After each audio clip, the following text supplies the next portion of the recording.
The Vatican grounds were excavated in a desperate search for Emanuela Orlandi's remains. Instead, what they uncovered was chilling: thousands of human bones, possibly from dozens of individuals, buried beneath a Vatican college. A discovery that only deepened the mystery. Yet, rather than claim responsibility, the Vatican deflected, stating the case belonged to Italian authorities, since Emanuela vanished on Roman soil. Then came a resurgence. Her story resurfaced globally with the Netflix documentary Vatican Girl, reigniting speculation about secrets buried deep within the church. And in a move no one expected, this past January, Pope Francis made a stunning announcement.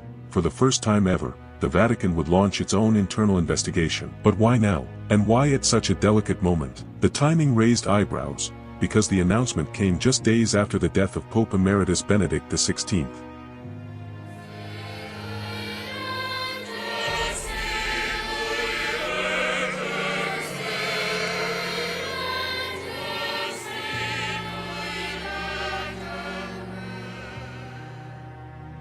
Welcome to a story the Vatican never wanted told.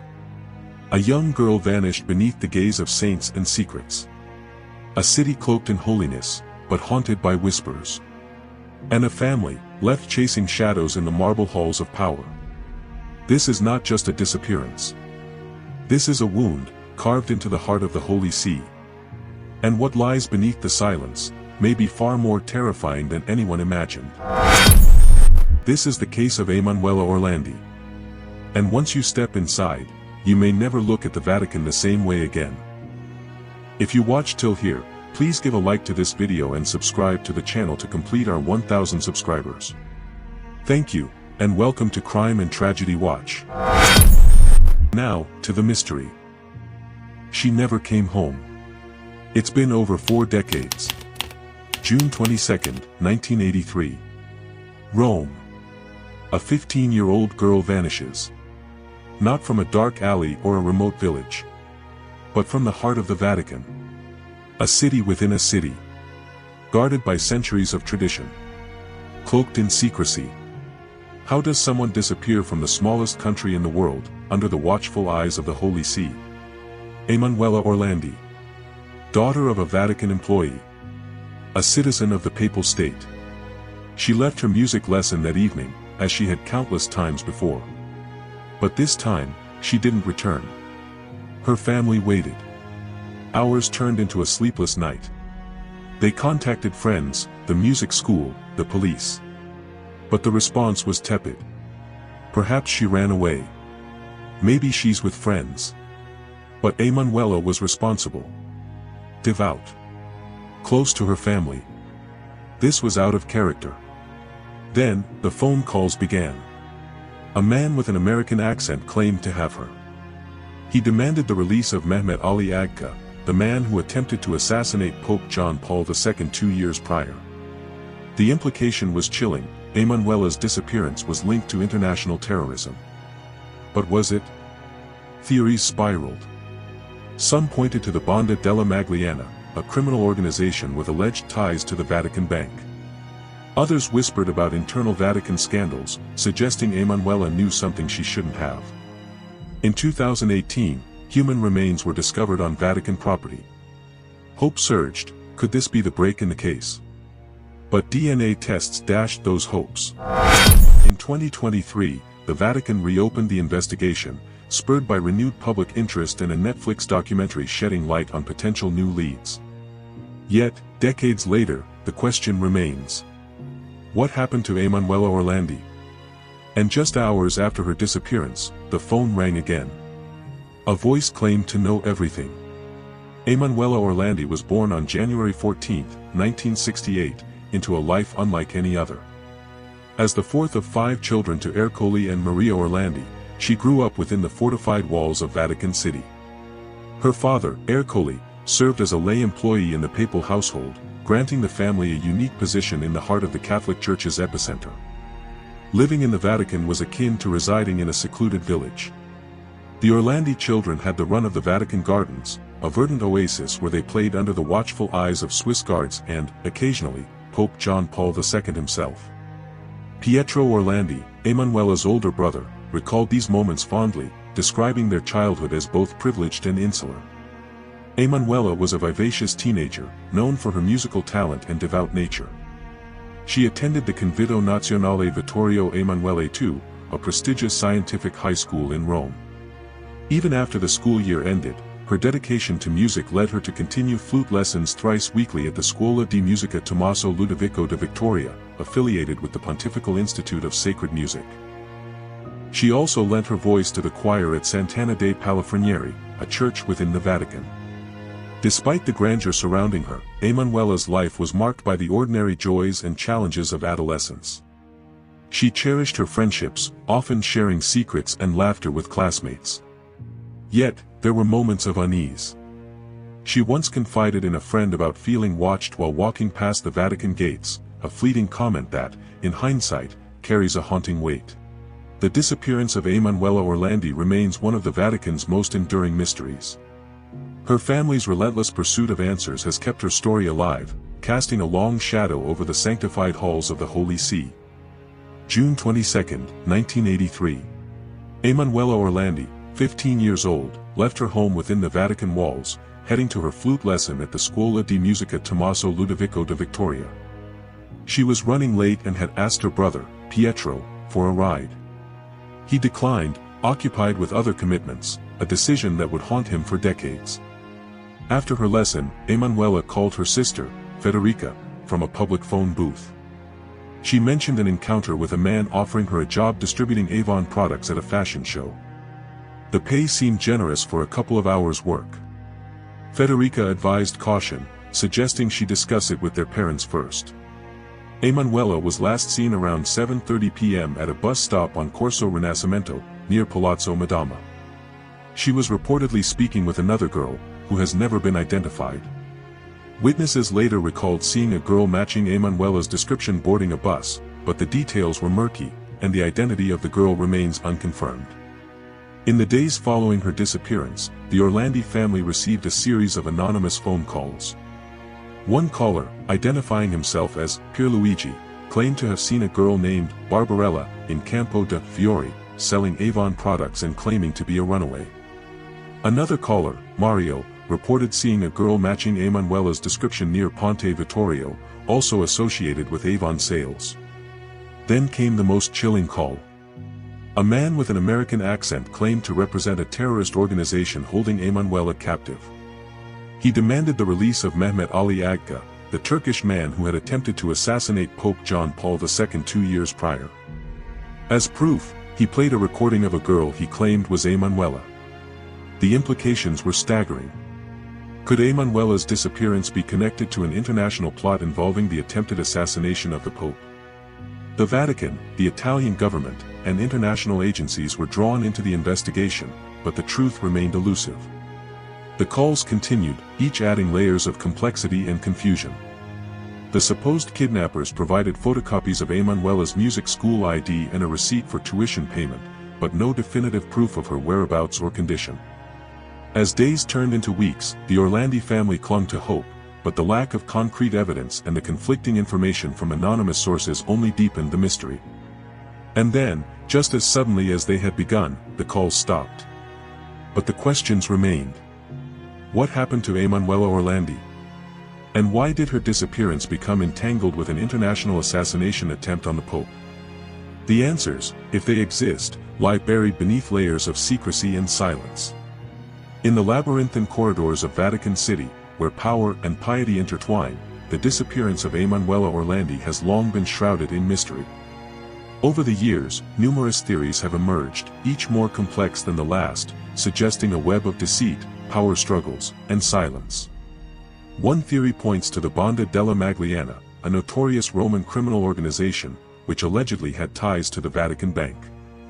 It's been suggested that Emanuela's disappearance was orchestrated as leverage to recover funds laundered through the bank, implicating high-ranking officials in a financial scandal. Further complicating matters are allegations of misconduct within the Vatican itself. A friend of Emanuela's claimed that she had confided in her about unwanted advances from a high-ranking cleric shortly before she vanished. Such claims have fueled suspicions of a cover-up to protect influential figures within the Church. Adding to the intrigue, in 2019, bones were discovered beneath the Vatican during restoration work. While initial hopes suggested they might belong to Emanuela, forensic analysis determined they were too old to be hers. Nevertheless, the discovery reignited public interest and led to renewed calls for transparency. In response to mounting pressure, the Vatican reopened the investigation into Emanuela's disappearance in 2023, acknowledging the need to re-examine the case from the beginning. This move signaled a potential shift towards uncovering the truth behind one of the Vatican's most enduring enigmas. As the investigation continues, questions linger: what secrets lie hidden within the Vatican's walls?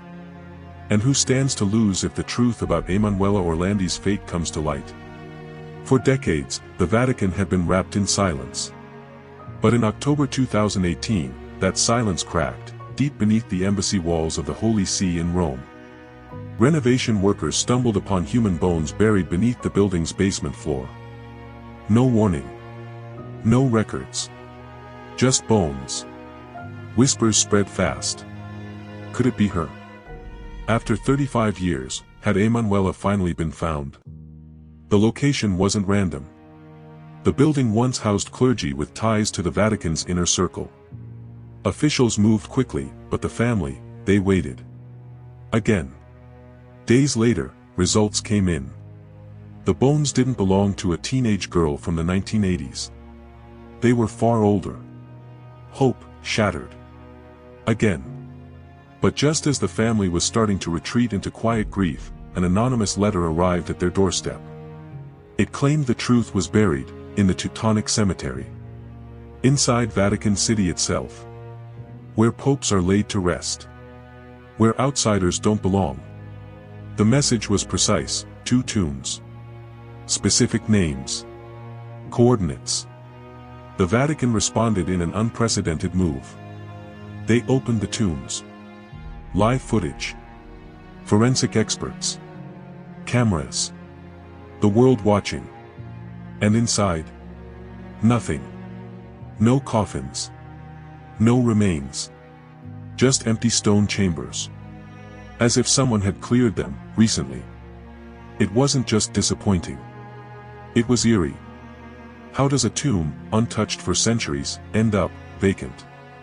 The Vatican offered explanations: renovation work, centuries of shifting remains. But to the Orlandi family, it felt like the marble floor had been scrubbed clean of more than just history. The questions grew louder. And this time, they weren't just coming from Rome. They came from around the globe. In 2022, a 4-part Netflix documentary titled Vatican Girl resurrected the case for a new generation. It wasn't just a retelling, it was an accusation. One claim in particular stunned even those who thought they'd heard it all. A Vatican insider, a high-ranking cleric, allegedly made advances toward Emanuela in the weeks leading up to her disappearance. She told someone. And then, she was gone. This wasn't a random abduction. This was calculated. The series poured fuel onto an already smoldering fire. Audiences around the world demanded answers. The Vatican was forced to respond. And in early 2023, 4 decades after her disappearance, they reopened the case. A new investigation. A new prosecutor. But what changed? Why now? Was it guilt? Pressure? Or fear that too much truth was starting to leak from the cracks? For the Orlandi family, it wasn't about politics. It was about closure. After 40 years, her mother's voice still trembled with the same quiet desperation. Her brother still clutched the same old photographs. The ones where she was smiling, eyes filled with teenage joy, unaware of the storm to come. They had hoped for bones. They found nothing. And yet, that nothing said more than anyone at the Vatican ever had. Because someone had moved fast. Someone had made sure she stayed hidden. But then came something else. Documents. Leaked, quietly passed, buried in language only the sharpest minds could decode. And within them, hints. That maybe, the greatest betrayal, didn't come from the outside. But from within her own family. Who knew what, and when? The truth was closer than ever. And more dangerous than anyone imagined. 40 years, and still no grave. No confession. No closure. No peace. Only a name that refuses to vanish. Emanuela Orlandi. She should have been just another Roman teenager, remembered by her classmates, her music teacher, her family. Instead, she became a ghost. And her story became the Vatican's most enduring mystery. In 2023, the Vatican did something it hadn't done in 4 decades. It reopened the investigation. The timing was curious. Public pressure was mounting, and after years of silence, the smallest city-state on earth was suddenly willing to talk. But talk about what? Behind the gates, prosecutor Alessandro Ditti was granted full authority, no restrictions, no oversight. That's what they said. And yet, the Orlandi family had heard promises before. They'd seen letters buried, files sealed, and tombs opened, only to find them empty. Still, hope flickered. For the first time in years, someone inside the Vatican had acknowledged the case by name. But they didn't say her name. They called it the matter. As if she were just a detail. Not a daughter. The family had questions. So did the public. What had changed? What was the Vatican suddenly trying to find? Or protect? In April, whispers began to surface.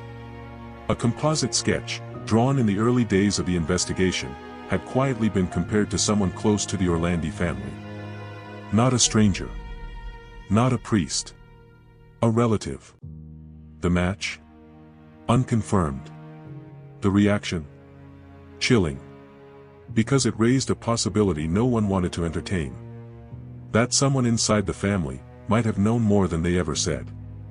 Theories multiplied. So did the pain. Netflix's Vatican Girl reignited the case, shining global light on decades of darkness. The film didn't just retell the story, it exposed cracks in the official narrative. One witness claimed Emanuela had confided in her. That a high-ranking Vatican figure, someone untouchable, had been watching her.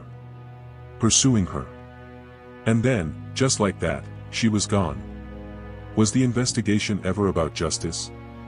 Or was it always about control? By summer, crowds began to gather again outside St. Peter's Square. They held candles. Photos of a girl who never got to grow up. And signs demanding answers from the Pope himself. But Pope Francis said little. When pressed, he called for the truth. But he didn't say what the truth was. Or if he already knew. The Orlandi family kept fighting. Pietro, the brother who never stopped, now looked more weathered, but not defeated. He called the Vatican's sudden interest too little, too late. He wasn't wrong. Because the file, the one that had been locked away for decades, it existed. A secret archive, deep within the Vatican's administrative wing. Hundreds of pages. Names. Movements. Dates. Documents that proved they'd been watching all along. But watching what? A frightened girl? A collapsing secret? Or the damage of the truth? Today, Emanuela's image has been digitally aged. She's been reconstructed by artists, imagined in photographs as a woman in her 50s, just in case she's still alive. But what no one can recreate is the sound of her voice. The Vatican may hold power. It may hold wealth, influence, secrets. But it cannot silence a memory. And it cannot bury a truth forever. Because the girl they tried to erase became the question they can't answer. Emanuela Orlandi. Missing.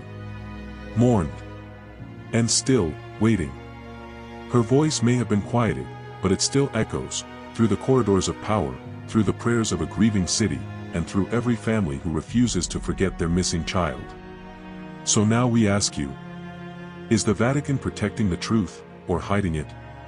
What really happened on that summer day in 1983? Let us know your thoughts in the comments. Because silence is no longer an option. And Emanuela is no longer alone. Subscribe for more stories the world refuses to solve. Because some voices will never fade. Thank you.